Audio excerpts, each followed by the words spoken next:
Hello, welcome back to another Fintech Talks. I'm your host, Laura Gibson-Lamothe, and we're here at Money 2020 Europe in Amsterdam. I have with me Wes Richards. Wes, thank you so much for joining us today. Great to be here. It's been a tremendous week so far. Yeah. We were talking earlier, staying fueled with coffee and caffeine, but we're here. Yeah. And I'm excited to have you share with us just your experience being here at Money 2020 and the work that you're doing. But I'll start off with how is it going at Money 2020 for you? This is my first time to the Amsterdam Money 2020, and I'm really impressed. I've heard a lot about it. It definitely lived up to its reputation. I really like it, and in fact, in many ways I like it better than Las Vegas. Yeah, and I'll tell you why. Here when you're interacting with a lot of the European companies, folks at the various booths, just really friendly, interested in what you're doing. They're not looking at their watch. Okay. true. And just very accommodating. And a little bit of a different vibe. I think Money 2020 in Las Vegas is, I'm not against it. I'm just comparing it. Yes. It's just it's bigger and it's fast moving. Yeah. It's just less time with people. Yeah. No, I agree with you. Yeah. I do feel like there's a different culture attached with the geography. And I didn't know if it was necessarily the location and where we are, but I think it's also bringing together a much more diverse and international audience, to your point, that kind of carries that theme and energy of collaboration, people first. Yeah. I also see that kind of in the sales approach also with some of these companies. It's about relationships, which I think, in the States, we're kind of catching on to that post-pandemic, but very deep of you to say that, Wes, because I definitely agree with you comparing the two platforms. Yeah. I think, for you and the work that you're doing, can you just share a little bit about, who you represent here at Money 2020 and the work that, brings you here to having international conversations? Yeah. Well, it being here really aligns with our mission at the Fintech Accord. So we created the Fintech Accord to meet what I think is a new need. Yeah. In terms of government relations and advocacy. I think, just maybe 2 years ago, let's pick on the trade association or the coalition models that exist in the US. Yeah. Okay. So just 2 years ago, year and a half ago, it was very siloed. So you had the payments industry trades in this bucket. Then you had the fintech trades in this bucket. Then you had the crypto trades in this bucket, right? And the crypto trades were really focused on promoting, Bitcoin in particular, but some of the other cryptos as well, Ethereum and so forth. And then you have the blockchain trades, right? Mm-hmm. Now, blockchain is heavily attached to the fintech ecosystem, right? Yeah. But it also serves other industries as well, right? Yep. So it's broader, right? So those are your four buckets. And what I've seen, since doing ATBC, what I've seen in the trade association marketplace is this new lane has kind of been created. So what we're seeing is the advocacy priorities of the fintechs in particular, and then some of the payment processors, okay, some of them, but mostly just the broader fintech silo, and the advocacy priorities of digital assets are merging. Okay. Yeah. So the results they want from, a government relations perspective are beginning to intersect. So there is this new lane, and what stimulated that was the Genius Act that was passed last year, and the advent of stablecoin, and it's all cross border, right? Yeah. And so this transatlantic corridor has become even more important, more relevant, right?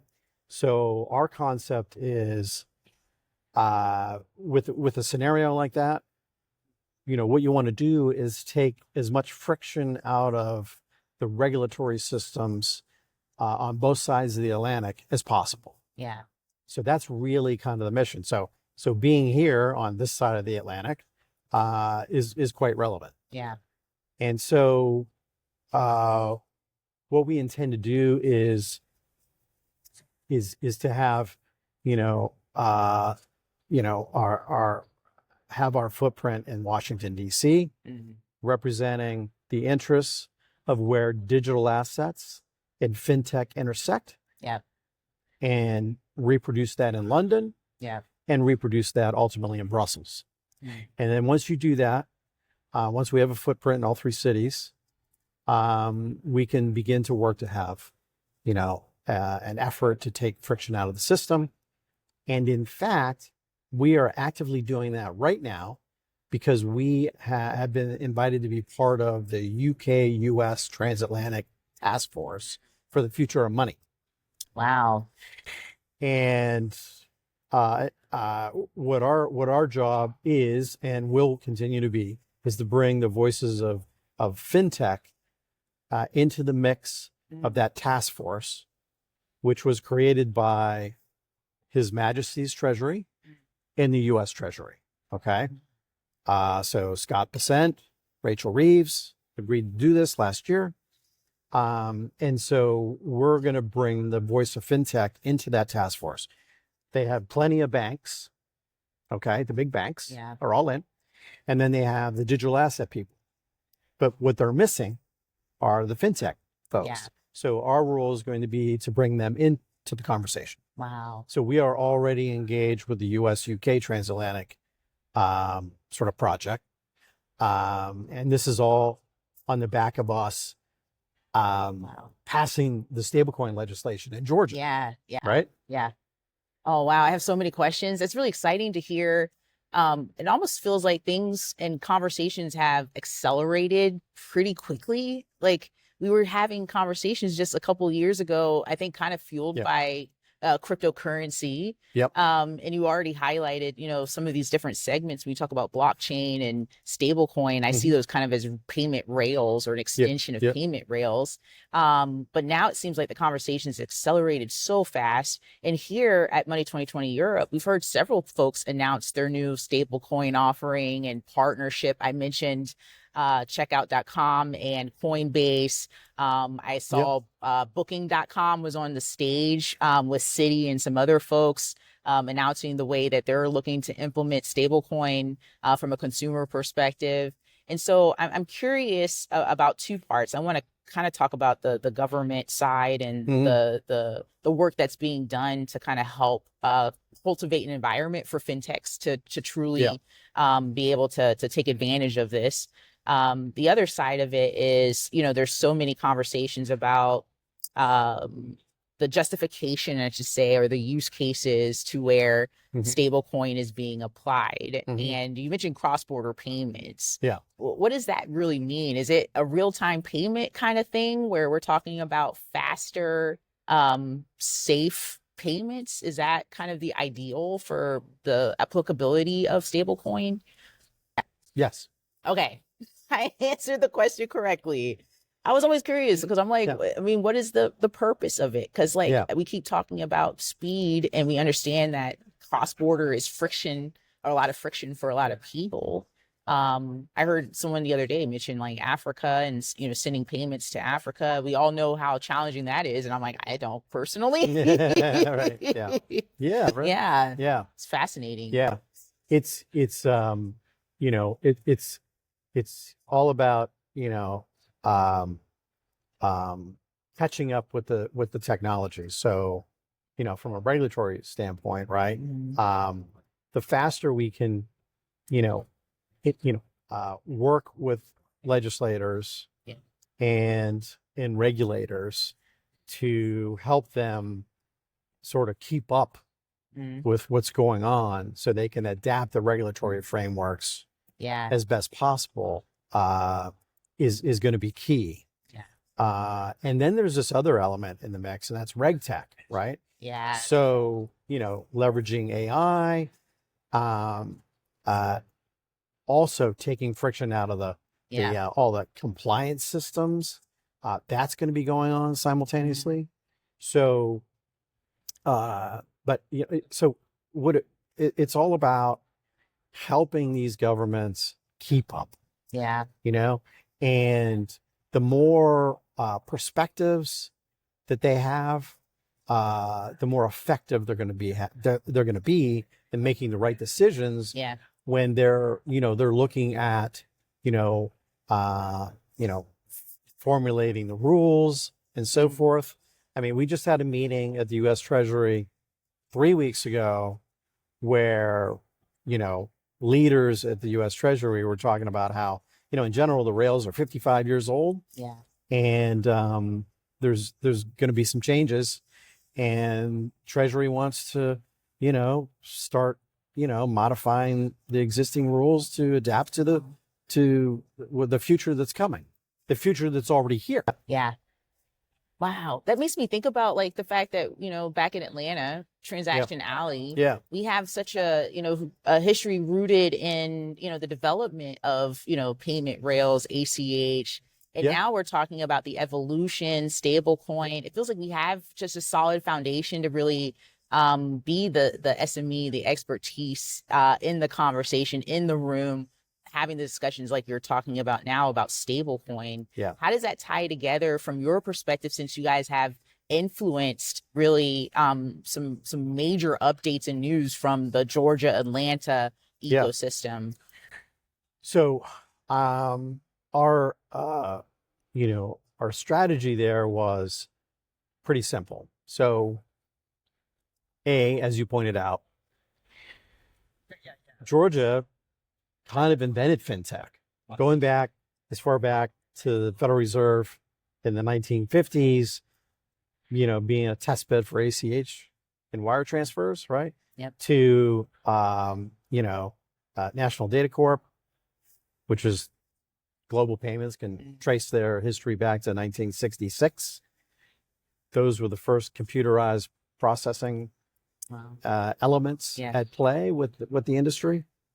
So we felt we could make a compelling case to the Georgia legislature, right? Hey, look,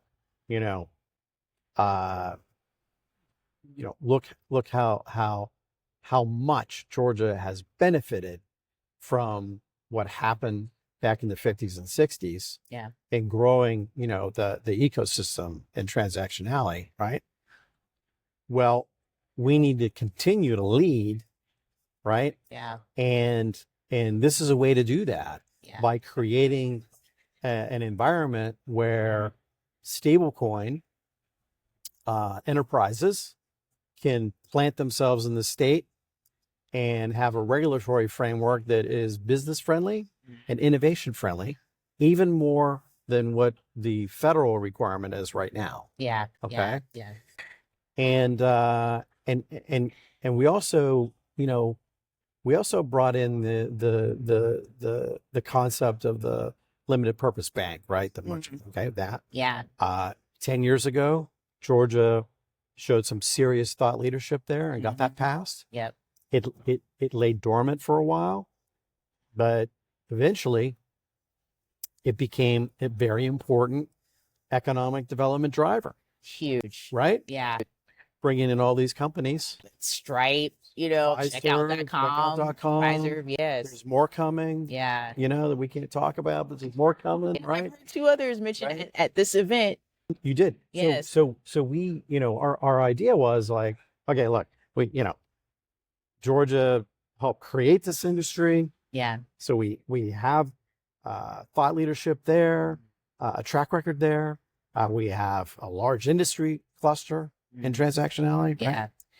Right? We did the limited purpose bank thing, right? Yeah.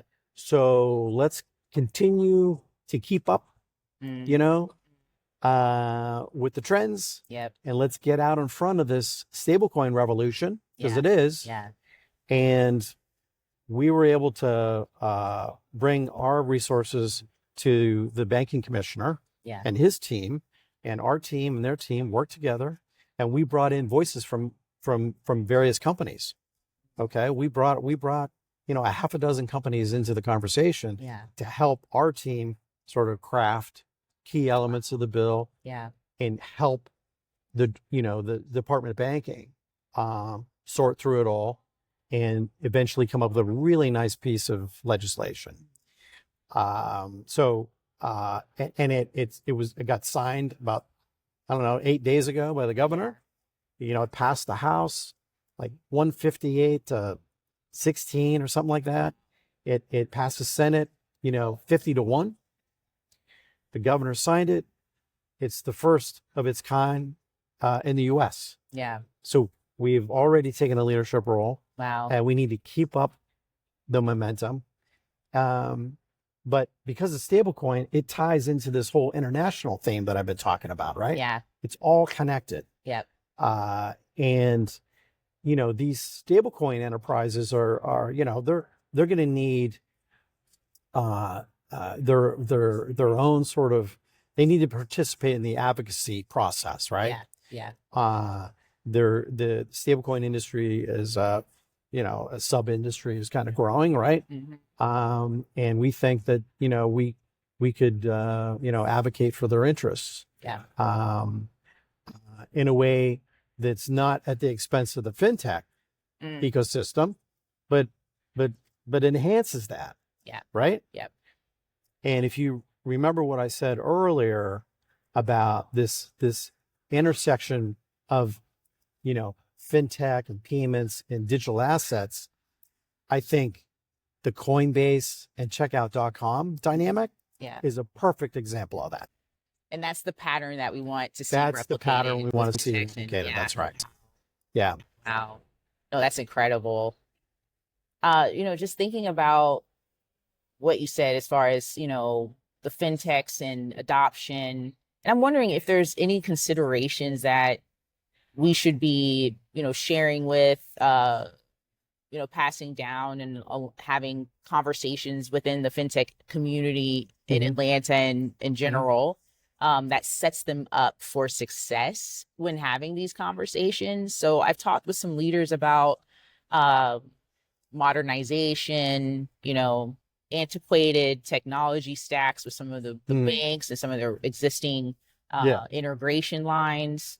And there's some challenges, I think, when we talk about embarking upon, stablecoin as an offering, and maybe it's a little bit operational and educational. To your point, this regulation has kind of drawn out the playbook per se in regards to what's expected. But like, what is the, challenges I think that fintechs might have to consider when thinking about stablecoin? Like risk and regulation, or well, naturally, I think that's going to be a big piece of it, because you're in the U.S., but also on this side of the Atlantic, you're you at the state level in the U.S., you're going to probably see 6 to 12 states that take an active interest in creating their own regulatory frameworks. Okay? Yes. Yeah. And just to clarify, the Genius Act gives a sort of like an umbrella, right? Yeah. It's an umbrella effect just basic, a basic regulatory framework for these stablecoin enterprises to operate. Okay? Yep. But the federal government is intentionally given room to the states to develop their own frameworks. Okay. And they've given them latitude to be a little bit more specific on how they want to be more business friendly or more innovation friendly, right? Yeah. And that's all by design, because what the U.S. federal government, and Congress, what they like to do is they like to give states opportunities to experiment. Yeah. So they're like the laboratories of democracy. They get their learnings, right? And their insights. Yeah. And they watch Yeah. what works and what doesn't work. Yeah. And then they can start modifying the existing federal legislation, right? Yep. In a way that makes sense. So that's kind of the process. So these companies, these fintechs that are trying to, get engaged with the stablecoin world, need to take that into consideration, right? Yeah. They need to look at the various states, maybe start in a state that seems, business friendly, Yes. right? Start there before they try to get their federal OCC license. Yeah. Get your state license, practice, learn the system, and learn, baby steps. Baby steps. Learn how to, handle the compliance and regulatory, dynamics. But right now, the opportunity to we would give companies is, we could, as these states, begin to really look at, building these frameworks, we can bring the fintechs to the table like we did in Georgia. Yeah. We can do that in other states. Yeah. And they can have a voice, and they can participate in shaping the legislation, right? Which is a big opportunity. That seems very unique. I don't know, in your experience, has there been any other area or case where we've had this collaboration pattern? With the limited purpose bank legislation 10 years ago, there was some of that. Yeah. Not nearly enough, but there was some. So maybe the learnings from that kind of the evolution of how we work. Yeah. Yes. Because the same people in the Department of Banking that did that, are doing this. Wow. Okay. Yeah. So I think there's a real opportunity for Georgia and for these states and to engage with industry, right? I was at an event in London where the U.S. ambassador to the United Kingdom spoke at City UK, and he was a big champion of the task force that I mentioned earlier. Yeah. Right. Yeah. And he made a very important comment, basically saying that industry really needs to lead on the regulatory front. Yeah. And the reason is because it's technology.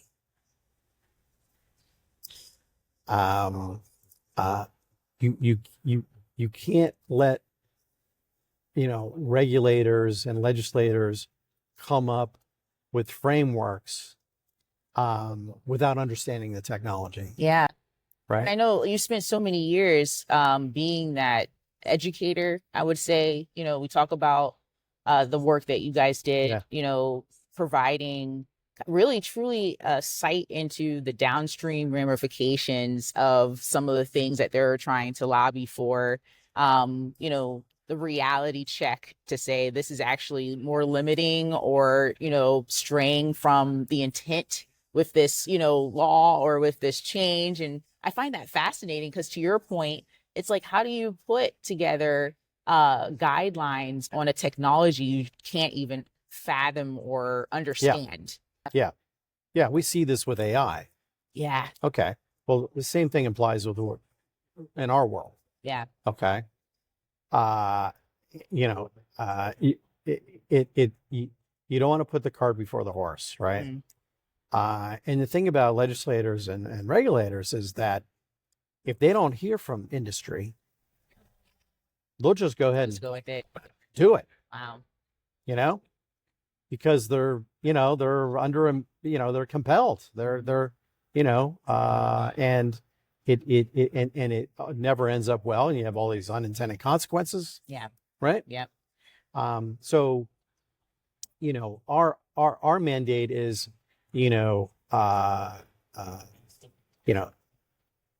education through advocacy, right?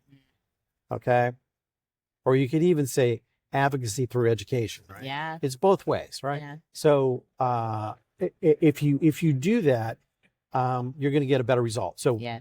if we bring, and that's what, that's why we like to bring the executives to Capitol Hill or to Westminster or, folks in Brussels, that makes all the difference. Yeah. Yeah.